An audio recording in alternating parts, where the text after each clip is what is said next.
सारी बुराइयां दिखती हैं और दूसरे देशों में उन्हें लगता है कि सब बहुत अच्छा चल रहा है और विदेश में जाकर जिस तरीके से भारत की बुराई करने की एक आदत राहुल जी की बन गई है, ये कहीं ना कहीं गलत राजनीति की परंपरा की शुरुआत है। ये आपसी मतभेद जरूर हो सकते हैं और सत्ता पक्ष विपक्ष में हमेशा से रहे, पर विदेशी मंच पर जाकर अपने राजनीतिक मतभेदों को अपने व्यक्तिगत राजनीतिक लाभ के लिए इस तरीके से इस्तेमाल कर अपने ही देश की बुराई करना, ये कहीं से उचित नहीं है। इस तरीके से विदेश में जाकर आपको कोई भी एतराज है, आप भारत में रहिए, आपको एलओपी भी है, आप सरकार के समक्ष अपने सुझाव भी रख सकते हैं, अपनी चिंताएं भी रख सकते हैं,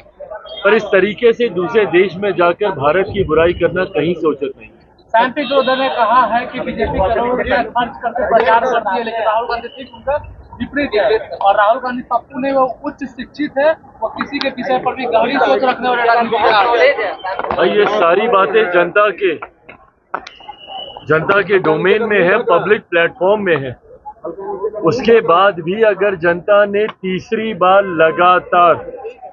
प्रधानमंत्री नरेंद्र मोदी जी के नेतृत्व में एनडीए सरकार को चुना है, तो कहीं ना कहीं ये बात तो स्पष्ट है ना कि सैम पित्रोदा जी जितने भी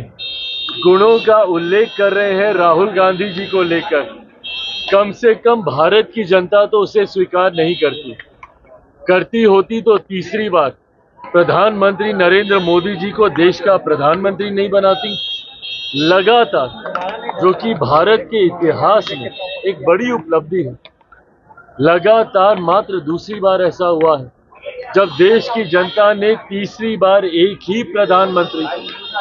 और एनडीए गठबंधन को चुनने का काम किया है। तो ऐसे में जो सैम पित्रोदा कह रहे हैं, कम से कम देश की जनता तो उसे नहीं मानती।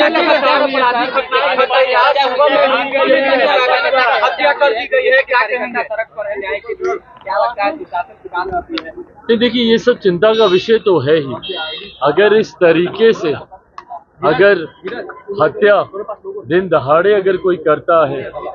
और अगर अपराधियों का मनोबल इतना ज्यादा बड़ा है, तो ऐसे में जरूरी है कानून को और सख्ताई से लागू किए जाने की। जब तक अपराधी के मन में भय नहीं आएगा, तब तक इस तरीके की घटना घटती रहेगी। मैं पुनः आग्रह करूंगा स्थानीय प्रशासन से कि जल्द से जल्द जो भी दोषी हैं उस पर कड़ी कार्रवाई करें और कानून के डर को कम से कम अपराधियों के मन में स्थापित करने का